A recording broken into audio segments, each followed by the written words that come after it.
ਜੀ ਜਸਪਾਲ ਜੀ, ਅੱਜ ਅਸੀਂ ਜਿਸ ਦਰਗਾਹ ਤੇ ਹਾਂ, ਇਸ ਦਰਗਾਹ ਦਾ ਨਾਮ ਹੈ ਹਜ਼ਰਤ ਮੀਆਂ ਮੀਰ। ਹੁਣ ਜਦੋਂ ਅਸੀਂ ਮੀਆਂ ਮੀਰ ਦਾ ਨਾਮ ਲੈਂਦੇ ਹਾਂ ਤੇ ਅਸੀਂ ਪਿੱਛੇ ਚਲੇ ਜਾਂਦੇ ਹਾਂ, ਕੋਈ 4 ਸਦੀਆਂ ਪਹਿਲੇ ਅਸੀਂ ਚਲੇ ਜਾਂਦੇ ਹਾਂ, ਔਰ ਬਲਕਿ 4.5 ਸਦੀਆਂ ਤੁਸੀਂ ਕਰ ਲਓ। ਉਸ ਵੇਲੇ ਮੀਆਂ ਮੀਰ ਤੇ ਪੰਜਵੇਂ ਗੁਰੂ ਅਰਜਨ ਦੇਵ ਜੀ, ਇਹਨਾਂ ਦਾ ਸਾਡੇ ਬਿਲਕੁਲ ਉਹ ਸਾਰੀ ਹਿਸਟਰੀ, ਸਾਰੀ ਤਾਰੀਖ ਸਾਡੇ ਸਾਹਮਣੇ ਆ ਜਾਂਦੀ ਹੈ। ਹੁਣ ਇੱਥੋਂ ਇਹ ਸਬਕ ਮਿਲਦਾ ਹੈ ਕਿ ਗੁਰੂ ਸਾਹਿਬਾਨ ਔਰ ਸੂਫੀ ਸਾਹਿਬਾਨ ਉਹਨਾਂ ਦਾ ਸਾਂਝਾ ਫਲਸਫਾ ਸੀ ਔਰ ਉਹਨਾਂ ਦੀ ਸਾਂਝੀ ਸੋਚ ਸੀ। ਮੀਆਂ ਮੀਰ ਸਾਹਿਬ, ਗੁਰੂ ਅਰਜਨ ਦੇਵ ਜੀ, ਇਹ ਸਾਰੀ ਜ਼ਿੰਦਗੀ ਇਹਨਾਂ ਦੀ ਇਕੱਠੀ ਲੰਘਦੀ ਹੈ ਔਰ ਇੱਕ ਦੂਸਰੇ ਨੂੰ ਮਾਨਤਾ ਦਿੰਦੇ ਹੋਏ ਲੰਘਦੀ ਹੈ।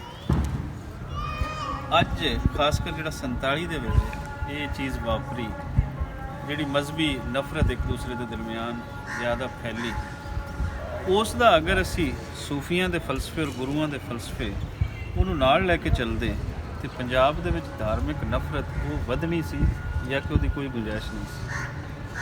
ਜਿਹੜੀ ਵੈਸੇ ਘਟਣੀ ਸੀਗੀ, ਉਹਦੀ ਵੈਸੇ ਜ਼ਿਆਦਾ ਹੋਣੀ ਨਹੀਂ ਸੀ।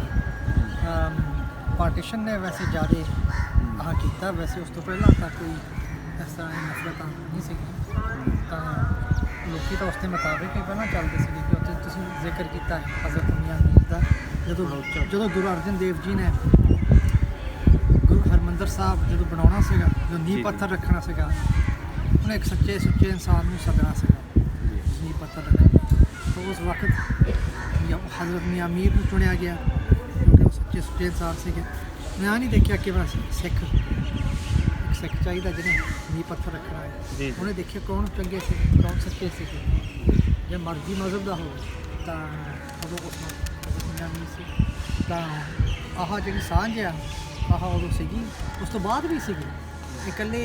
ਲੋਕੀ ਇਕੱਲੀ ਨਫ਼ਰਤ ਦੀਆਂ ਗੱਲਾਂ ਕਰਦੇ ਆ, ਤਾਂ ਇਹਨੇ ਆਹ ਕੀਤਾ, ਉਹਨੇ ਉਹ ਕੀਤਾ।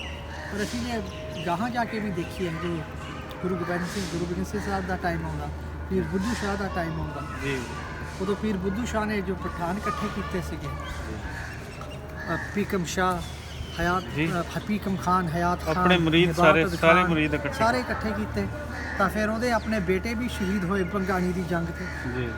ਅਸ਼ਰਫ ਤਾਂ ਮੁਹੰਮਦ ਸ਼ਾਹ, ਤਾਂ ਪੀਰ ਬੁੱਧੂ ਸ਼ਾਹ ਦੇ ਭਰਾ ਵੀ ਬੂੜੇ ਸ਼ਾਹ, ਉਹ ਵੀ ਸ਼ਹੀਦ ਹੋਏ। ਸੋ ਇਹਨਾਂ ਨੇ ਵੀ ਕੁਰਬਾਨੀਆਂ ਕੀਤੀਆਂ ਹੈਗੀਆਂ। ਸੋ ਅਸੀਂ ਆਹ ਨਹੀਂ ਕਹਿ ਸਕਦੇ ਕਿ ਨਫ਼ਰਤ ਸੀਗੀ ਤਾਂ ਨਫ਼ਰਤ ਉਸ ਤੋਂ ਪਹਿਲਾਂ ਸੀ, ਬਾਅਦ ਸੀ। ਜਿਹੜਾ ਪਿਆਰ ਸੀ ਉਹ ਤਾਂ ਸ਼ੁਰੂ ਤੋਂ ਹੀ ਚੱਲਦਾ ਆ ਰਿਹਾ ਹੈ। ਤਾਂ ਜਿਹੜੇ ਮਾੜੇ ਉਹ ਤਾਂ ਹਰੇਕ ਸਮੇਂ ਹੀ ਹੁੰਦੇ ਆ, ਪਰ ਚੰਗੇ ਵੀ ਹੁੰਦੇ ਆ, ਤਾਂ ਉਹ ਜ਼ਿੰਦਾ ਰਹਿੰਦੇ। ਅੱਛਾ, ਇਹਦੇ ਵਿੱਚ ਜਿਹੜਾ ਅਸੀਂ ਦੇਖਦੇ ਹਾਂ ਕਿ ਅੱਜ ਦਾ ਜਿਹੜਾ ਇੱਕ ਬਿਆਨੀਆ ਹੈ, ਲੋਕ ਬਿਆਨੀਆ ਹੈ ਜਾਂ ਰਿਆਸਤੀ ਬਿਆਨੀਆ ਹੈ ਜਾਂ ਕਿਸੇ ਹੋਰ ਰਿਆਸਤ ਦਾ ਬਿਆਨੀਆ ਹੈ, ਜਾਂ ਇਸ ਤੋਂ ਪਹਿਲੇ ਹੈ ਸੀ, ਅੱਜ ਥੋੜ੍ਹਾ ਜਿਹਾ ਉਹ ਬਦਲਿਆ ਹੈ ਔਰ ਉਹਦੇ ਵਿੱਚ ਸੋਸ਼ਲ ਮੀਡੀਆ ਨੇ ਕਾਫੀ ਬਦਲਣ ਦੇ ਵਿੱਚ ਉਸ ਦਾ ਰੋਲ ਜਿਹੜਾ ਹੈ ਉਹ ਪਲੇ ਕੀਤਾ। ਨਫ਼ਰਤ ਨੂੰ ਹਮੇਸ਼ਾ ਵਧਾਵਾ ਦਿੱਤਾ ਜਾਂਦਾ। ਜਿਹੜੀਆਂ ਮਿਸਾਲਾਂ ਤੁਸੀਂ ਦਿੱਤੀਆਂ, 5ਵੇਂ ਗੁਰੂ ਦੀ ਦਿੱਤੀਆਂ, 10ਵੇਂ ਗੁਰੂ ਦੀਆਂ ਦਿੱਤੀਆਂ, ਹੋਰ ਸਾਡੇ ਕੋਲ ਹਿਸਟਰੀ ਨੂੰ ਅਗਰ ਅਸੀਂ ਪੜ੍ਹੀਏ, ਪੰਜਾਬ ਦੀ ਹਿਸਟਰੀ ਨੂੰ ਅਗਰ ਖੰਗਾਲੀਏ ਤਾਂ ਹੋਰ ਦਰਜਨਾਂ ਮਿਸਾਲਾਂ ਐਸੀਆਂ ਮਿਲਦੀਆਂ। ਕਿਉਂਕਿ ਜਿਹੜੀ ਸੁਸਾਇਟੀ ਦੇ ਅੰਦਰ ਚੰਗੇ ਇਨਸਾਨ ਰਹਿੰਦੇ ਹੋਣ, ਉਹ ਕਿਸੇ ਵੀ ਧਰਮ ਦਾ ਹੈ, ਉਹਨੂੰ ਇੱਕ ਦੂਸਰੇ ਦੀ ਕਦਰ ਹੁੰਦੀ ਹੈ। ਹਾਂਜੀ। ਹੁਣ ਉਹਦੇ ਵਿੱਚ ਜਿਹੜਾ ਇਹ ਨਫ਼ਰਤ ਵਧਾਈ ਜਾਂਦੀ ਹੈ, ਉਹਦੇ 'ਚ ਹਿਸਟਰੀ ਦਾ ਹਵਾਲਾ ਦਿੱਤਾ ਜਾਂਦਾ ਹੈ। ਔਰੰਗਜ਼ੇਬ ਆਲਮਗੀਰ ਮੁਗਲਾਂ ਦਾ ਦਿੱਤਾ ਜਾਂਦਾ ਔਰ ਉਹਨਾਂ ਨੂੰ ਮੁਗਲ ਨਹੀਂ ਕਿਹਾ ਜਾਂਦਾ, ਮੁਗਲ ਬਾਦਸ਼ਾਹ ਨਹੀਂ ਕਿਹਾ ਜਾਂਦਾ। ਇਹ ਕਿਹਾ ਕਿ ਮੁਸਲਮਾਨ ਇਹ ਕੀਤਾ, ਮੁਸਲਮਾਨਾਂ ਨੇ ਇਹ ਕੀਤਾ। ਇਸ ਨੂੰ ਤੁਸੀਂ ਜਿਹੜੇ ਸੁਣਨ ਵਾਲੇ ਨੇ ਸਾਡੇ, ਉਹਨੂੰ ਕਿਸ ਹੱਦ ਤੱਕ ਕਹਿੰਦੇ ਹੋ ਕਿ ਇਹ ਬੜੀ ਖਤਰਨਾਕ ਸੋਚ ਹੈ, ਬੜੇ ਖਤਰਨਾਕ ਲਫ਼ਜ਼ ਹੈ। ਮੁਸਲਮਾਨਾਂ ਦੇ ਅੰਦਰ ਚੰਗੇ ਲੋਕ ਵੀ ਹੋਣਗੇ, ਬੁਰੇ ਵੀ ਹੋਣਗੇ, ਸਿੱਖਾਂ ਦੇ ਅੰਦਰ ਚੰਗੇ ਵੀ ਹੋਣਗੇ, ਬੁਰੇ ਵੀ ਹੋਣਗੇ। ਸੋ ਜਿਹੜਾ ਰੋਲ ਕਿਸੇ ਇੱਕ ਸ਼ਖਸ ਦਾ ਬੁਰਾ ਹੈ, ਉਹਨੂੰ ਕਿਸੇ ਇੱਕ ਧਾਰਮਿਕ ਦਾ ਸਪੈਸੀਫਿਕ ਅਸੀਂ ਨਹੀਂ ਕਰਦੇ। ਮਿਸਾਲ ਦੇ ਤੌਰ 'ਤੇ ਰਣਜੀਤ ਸਿੰਘ ਦੇ ਅਸੀਂ ਕਹਿੰਦੇ ਹਾਂ ਬਹਾਦਰੀ ਦੀ ਗੱਲ ਕਰਦੇ ਹਾਂ, ਤੇ ਅਸੀਂ ਉਹਦੇ ਵਿੱਚ ਸਾਰੇ ਸਿੱਖਾਂ ਦੀ ਬਹਾਦਰੀ ਦੀ ਗੱਲ ਨਹੀਂ ਕਰ ਰਹੇ, ਅਸੀਂ ਪੂਰੇ ਪੰਜਾਬ ਦੀ ਬਹਾਦਰੀ ਦੀ ਗੱਲ ਕਰ ਰਹੇ ਹਾਂ। ਕੋਈ ਧਰਤੀ ਦਾ ਪੁੱਤਰ ਹੈ। ਇਸੇ ਤਰੀਕੇ ਅਗਰ ਕੋਈ ਇੱਕ ਸਿੱਖ ਕਮਿਊਨਿਟੀ ਦਾ ਕੋਈ ਬੰਦਾ ਉਹ ਕੋਈ ਬੁਰਾ ਕਰਦਾ ਹੈ ਤੇ ਅਸੀਂ ਹੋਲ ਸੁਸਾਇਟੀ ਨੂੰ ਬੁਰਾ ਨਹੀਂ ਕਹਾਂਗੇ। ਇਸ ਨੂੰ ਤੁਸੀਂ ਕੀ ਆਖਦੇ ਹੋ, ਕੀ ਮੈਸੇਜ ਦਿੰਦੇ ਹੋ ਕਿ ਇਹਨੂੰ ਕਿਸ ਤਰੀਕੇ ਦੇ ਨਾਲ ਬੜੇ ਇੱਕ ਤਾਂ ਹਿਸਟਰੀ ਨੂੰ ਸਮਝਣਾ ਚਾਹੀਦਾ, ਦੂਸਰੇ ਆਪਣੀ ਜਿਹੜੀ ਲੈਂਗੁਏਜ ਹੈ, ਆਪਣੇ ਲਫ਼ਜ਼ ਹੈ, ਉਹਦਾ ਜੋ ਚੁਣਾਵ ਇਹਦੇ ਵਿੱਚ ਕਿਤਨੀ ਅਹਿਮੀਅਤ ਰੱਖਦਾ। ਨਹੀਂ, ਆਹ ਤੁਸੀਂ ਇੱਕ ਕਮਿਊਨਿਟੀ ਨੂੰ ਇੱਕ ਵਾਕਿਆ ਲਈ ਤੁਸੀਂ ਇੰਸੀਡੈਂਟਲੀ ਤੁਸੀਂ ਉਹਨੂੰ ਬਲੇਮ ਨਹੀਂ ਕਰ ਸਕਦੇ ਹੈਗੇ। ਜਿਵੇਂ ਅੱਜ ਕੋਈ ਇੰਸੀਡੈਂਟ ਹੋ ਜਾਵੇ ਲਾਹੌਰ 'ਚ, ਇਹਦਾ ਮਤਲਬ ਆ ਨਹੀਂ ਕਿ ਸਾਰੇ ਮੁਸਲਮਾਨ ਪਾਕਿਸਤਾਨ ਦੇ ਇਹਨਾਂ ਦਾ ਕੁਝ ਹੈਗਾ ਹਿੱਸਾ। ਸੋ ਆਹ ਨਹੀਂ ਹੁੰਦਾ ਕਿ ਗੱਲ ਹੁੰਦੀ ਜਦੋਂ ਕੁਝ ਹੋ ਜਾਂਦਾ ਫਿਰ ਸਾਰੀ ਕਮਿਊਨਿਟੀ ਨੂੰ ਇਲਜ਼ਾਮ ਲੱਗਦਾ। ਸੋ ਇਸ ਤਰ੍ਹਾਂ ਨਹੀਂ ਹੋਣੇ ਚਾਹੀਦੇ। ਜਿਨ੍ਹਾਂ ਨੇ ਕੁਝ ਕੀਤਾ, ਖੈਰ ਉਹਨਾਂ ਨੂੰ ਤਾਂ ਹੋਣੇ ਚਾਹੀਦੇ ਕਿਉਂਕਿ ਉਹਨਾਂ ਨੇ ਕੀਤਾ, ਪਰ ਬਾਕੀ ਜਿਹੜੇ ਗੁਨਾਹਗਾਰ ਹੈ ਤਾਂ ਇਨੋਸੈਂਟ ਲੋਕ ਤਾਂ ਗੁਨਾਹਗਾਰ ਲੋਕ ਤਾਂ ਇਹਨਾਂ ਦੀ ਡਿਫਰੈਂਸ਼ੀਏਸ਼ਨ ਨਹੀਂ ਹੁੰਦੀ। ਤਾਂ ਆ ਫਿਰ ਸਾਰੇ ਇੱਕ ਹੱਥ ਨਾਲ ਤੁਸੀਂ ਦੇਖਦੇ ਆ, ਸਾਰੇ ਫਿਰ ਇਨਵੋਲਵ ਹੁੰਦੇ, ਸਾਰੇ ਹੀ ਫਿਰ ਉਹ ਰੰਗ ਦੇ ਨਾਲ ਪੇਂਟ ਕੀਤਾ ਜਾਂਦਾ ਹੈ। ਤਾਂ ਉਹ ਸਾਨੂੰ ਹਟਾਉਣਾ ਪੈਣਾ। ਸੋਸ਼ਲ ਮੀਡੀਆ ਦੀ ਖੂਬੀ ਵੀ ਆ, ਪਰ ਉਹਦਾ ਨੁਕਸਾਨ ਵੀ ਆਹੀ ਆ ਕਿ ਛੇਤੀ ਖਬਰ ਫੈਲ ਜਾਂਦੀ, ਛੇਤੀ ਲੋਕੀ ਮਗਰ ਲੱਗ ਲੈਂਦੇ, ਖਬਰ ਪਤਾ ਨਹੀਂ ਹੁੰਦਾ ਤਾਂ ਛੇਤੀ ਉਹ ਗੱਲ ਵੱਧ ਜਾਂਦੀ। WhatsApp ਨੇ ਕਿਉਂ ਫਾਰਵਰਡ ਬੰਦ ਕੀਤਾ ਮਲਟੀਪਲ ਲੋਕਾਂ ਨੂੰ? ਕਿਉਂਕਿ ਆਹੀ ਹੁੰਦਾ ਸੀਗਾ, ਜਦੋਂ ਕਿਸੇ ਜਗ੍ਹਾ ਤੇ ਮੈਸੇਜ ਭੇਜ ਜਾਂਦੇ ਸੀ, ਕਿਸੇ ਪਾਸੇ ਰਾਇਟ ਹੋ ਜਾਂਦੇ ਸੀਗੇ, ਉਹਨਾਂ ਨੂੰ ਬੰਦ ਕਰਨਾ ਪਿਆ ਕਿਉਂਕਿ ਉਹ ਬਹੁਤ ਛੇਤੀ ਆ, ਲੋਕੀ ਜਜ਼ਬਾਤੀ ਹੋ ਜਾਂਦੇ।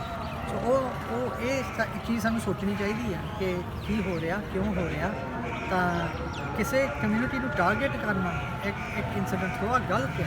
ਅੱਛਾ, ਕੀ ਮੈਸੇਜ ਦਿੰਦੇ ਹੋ? ਅੱਜ ਅਸੀਂ ਮੀਆਂ ਮੀਰ ਦੇ ਦਰਬਾਰ ਤੇ ਖੜੇ ਹਾਂ ਕਿ ਮੀਆਂ ਮੀਰ ਔਰ ਜਿਹੜੀ ਗੁਰੂ ਸਾਹਿਬਾਨ ਦੀ ਉਸ ਵੇਲੇ ਦੀ ਇੱਕ ਸੱਚ ਦੀ ਸਾਂਝ ਸੀ, ਹਾਂਜੀ, ਅੱਜ ਉਹ ਨਹੀਂ ਰਹੀ। ਨਹੀਂ, ਭਲੇ ਅਸੀਂ ਦੋਨੋਂ ਖੜੇ ਹਾਂ, ਲੇਕਿਨ ਅਸੀਂ ਹੋਲ ਸੁਸਾਇਟੀ ਦੇ ਵਿੱਚ ਦੇਖਦੇ ਹਾਂ ਤੇ ਥੋੜ੍ਹਾ ਜਿਹਾ ਨਾ ਕਿਤੇ ਉਹ ਧਾਰਮਿਕ ਵੰਡ ਆਈ, ਔਰ ਉਸ ਧਾਰਮਿਕ ਵੰਡ ਦੀ ਬੁਨਿਆਦ ਤੇ ਨਫ਼ਰਤਾਂ ਵੰਡੀਆਂ ਗਈਆਂ, ਮੁਹੱਬਤਾਂ ਦੇ ਫੁੱਲ ਨਹੀਂ ਵੰਡੇ ਗਏ।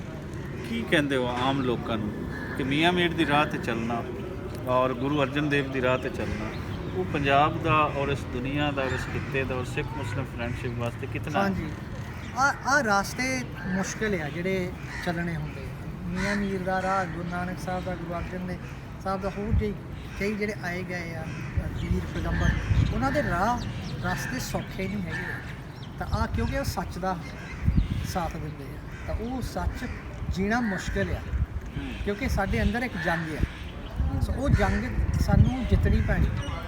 ਸੋ ਉਹ ਤੋਂ ਸਾਨੂੰ ਨਿਕਲਣਾ ਪੈਣਾ ਕਿਉਂਕਿ ਅਸੀਂ ਹਾਰੀ ਜਾਂਦੇ ਹਾਂ। ਅਸੀਂ ਸਾਰੇ, ਮੈਨੂੰ ਲੱਗਦਾ ਅਸੀਂ ਹਾਰਦੇ ਹਾਂ ਜੰਗ। ਅਸੀਂ ਕੋਸ਼ਿਸ਼ ਕਰਦੇ ਨਿਕਲਣ ਨੂੰ, ਪਰ ਅਸੀਂ ਨਿਕਲ ਨਹੀਂ ਸਕਦੇ।